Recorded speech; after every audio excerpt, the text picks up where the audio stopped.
want to preface this movie before I go into a conversation about it. Uh, for all the QAnon conspiracy stuff, for me, who cares?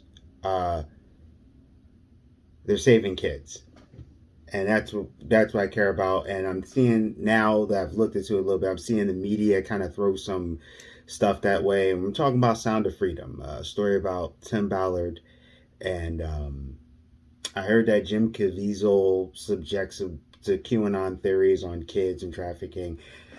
At the end of the day, are they saving kids? Then I don't care. This whole political charge thing is dumb. If you're right leaning, if you're left leaning, for this kind of movie, shove that somewhere. Shove that somewhere because saving kids is a universal thing. They did embellish a little bit on the story, from what I understand from the Jungle Hunt thing. Not really a spoiler. I did look at the trailer later, found out that was in the trailer. But based on the stories and the things that I heard, for nothing else, they probably did it to add some flair. The real Tim Ballard, from what I've seen and Googled, it never confirmed that exact thing happened. But I do know with the Operation Underground and in this particular thing, they had over 120 people get rescued just in one of those operations. Now, this is a movie that's done by Angel Studios. They are, from what I understand, a little bit biblical. They say they're not a part of QAnon, but like I said, if you look it up, you'll see like, oh, well, there's QAnon emphasis, but I haven't seen it. The number one thing I know about them that I have seen promoted a lot is The Chosen. It's a modern telling of Jesus' story. It actually looks interesting. It doesn't feel like it's pandering. Just from the trailers I've seen, they kind of are like telling you, but they're treating them like real humans. And I know someone who's watched it. They said they actually enjoy it very much, and they're not a Christian, so, or a Catholic person either. So, yeah, take that as you will. That's cool that they're able to do that.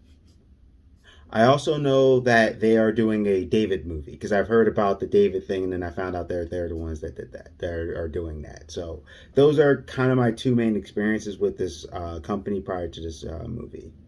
Like I said, they have been the Operation Underground thing. They've been criticized for how they conduct their sting operations because apparently they're very aggressive about it.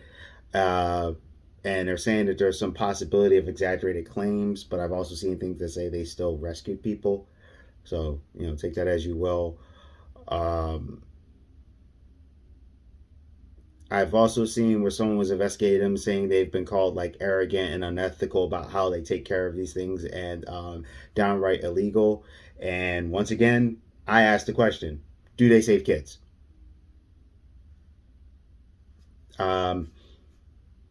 There's a few things that I'm usually pretty even keel, or I try to be like fair.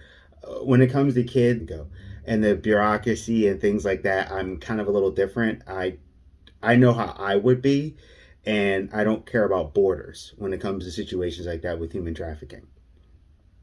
And from anything I have seen, they save kids, and that's okay in my book.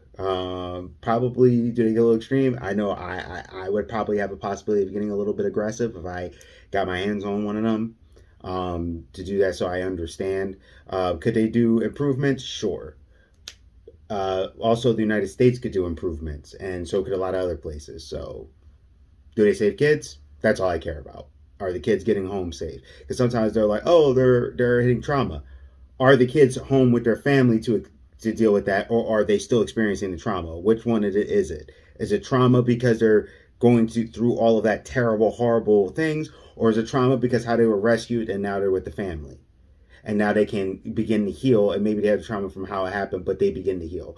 Sorry, for me, this one weighs way better than the other.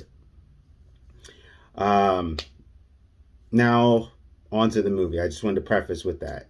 So I'll get it out of the way for anybody who wants to comment and say, I'm like, are they saving kids? That's what I care about. Are the kids home safe after the terrible, horrible things? That's what I care about. So now on to the movie. The movie is very heavy. And I only know of it originally even existing because when I was looking at movies in July, I saw things to Sound of Freedom, and it looked like fireproof and stuff at first. So I was like, whatever. And I got a unique opportunity to check the movie out. That's how I actually ended up seeing it because I think it came out July 4th and it's doing pretty well in theaters, from what I understand. But at first, I thought it was like maybe a war movie or a cop movie, like a Taken kind of thing, and it's not. It's further. It's about a real situation. But I went in blind, and Tim Ballard and how they set up the sting operations and to stop the traffickers and dealing with his family and the situation with his own job, that was crazy because he was so far towards a pension thing and he's like, no, this is too important, this is beyond this, and with his family and everything. And I thought that was brave, bold, and it showed that he had more than what he was doing. And there's these moments, like there's this one moment in the movie where he's watching something and dealing with something, and he has to do a situation, and it kind of reminds me of Law and Order. And you see the emotion come out, and it's you could tell what he's watching is hurting him, and he has this tear, and it was a scene that I was like, "Ooh, this is deep!" Like the way he did it. Um, and they really in the first 40 minutes establish what the trafficking means, the child trafficking, how horrible it is. They don't go super graphic. It's a situation where it's enough that you know what's going on, and they took the approach of don't have to show for you to know. And when you see these things and you see these little emotions, right, hits, and your brain can take it there, and that's a very effective tool on the filmmaking.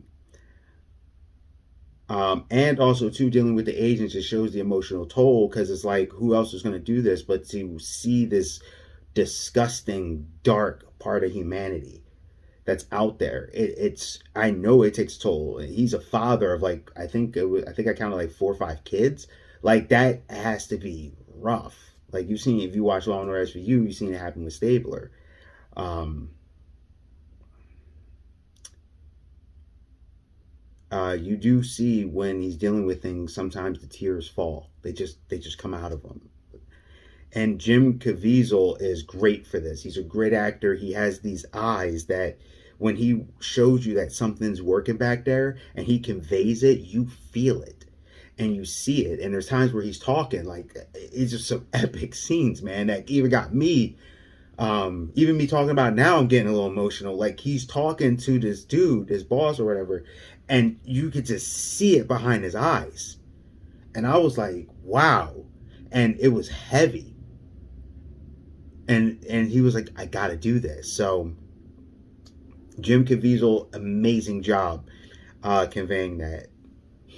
Like I said, I caught emotions through the movie, especially when I know it's real situations, which made it even hit harder.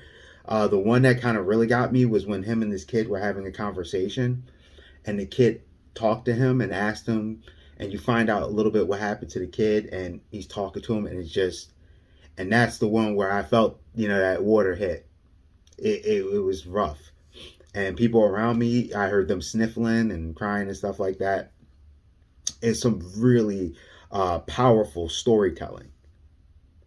And even if you didn't cry, you were holding your tears in or anything, like I said, I had that one. There's no judgment here. I'm just saying, if you didn't feel something, I'm going to question you, because it's something that you're going to feel, even if you don't like burst out crying. Like I heard some people in the theater, it was just the whole time waterworks. Other people, like I said, like me, I had my one. So it drives you to feel something when you realize what these innocent children go through and what these people think that they are able to do. And this is a form of slavery. Make no mistake, when they do that, that is slavery. It's a type of slavery. So it's a $14 million budget, or $14.5 million. It felt like it could easily have been 2-3 times as much. Like I've seen bigger budget movies not look as good or well put together as this film. And the way they used the budget was amazing. You see what where they trim things, and you look into it, like the triple take operation, I think it was called, that they saved. They saved more than they showed. They showed the original Sting, which was conveying the story, which was perfect.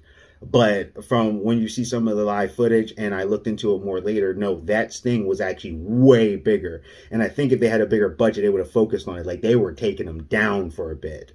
And I was like, wow, that was crazy. But it was enough. And then they said the kids, and you do find out like the Sting was bigger later. They kind of tell you. So it served the perfect purpose, and it gave you the good idea of what was going on.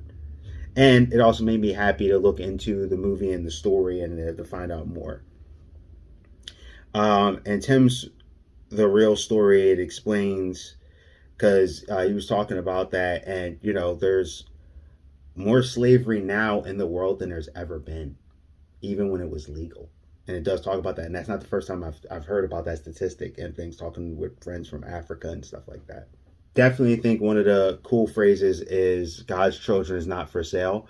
I think that's one of the most badass lines I've ever heard in a movie in the context, and it felt proper. It didn't feel forced. It felt like this is something the guy would say, and this was his mantra to fight this terrible, terrible thing.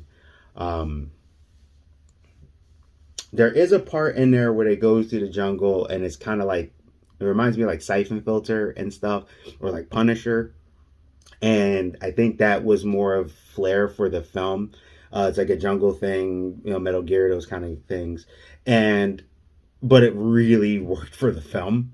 It really gave you an idea of who this man is and the type of person he actually is, giving an action that wasn't what he did per se, but it matches what he would do, kind of, or the level he would take it. In a way, you know what I mean? I'm sorry if that sounds confusing. But the music was excellent. It was heartfelt, beautiful, but it was also haunting, intense, dark, hopeful. Like it hit every single cylinder. It just hits all the parts and is entertaining and informative. So for me, definitely it is a should buy. I'd never seen one trailer or promo, so I went in blind. I didn't even hear about this, and it came out, and I'm impressed. Also, this movie was apparently made 5 years ago, and Disney refused to put it out. So they had to fight to get this movie out for a few years to get it like this out. So take that as you will. Geek Protagonists, you stay safe, you stay healthy, stay real. If you're going to watch this, I say at least watch it once. I understand if you can't watch it multiple times. It's very heavy, especially when you think about there's real children that this is happening to or happened to. But I think it deserves at least one watch for the respect of what they did. And I'll see you.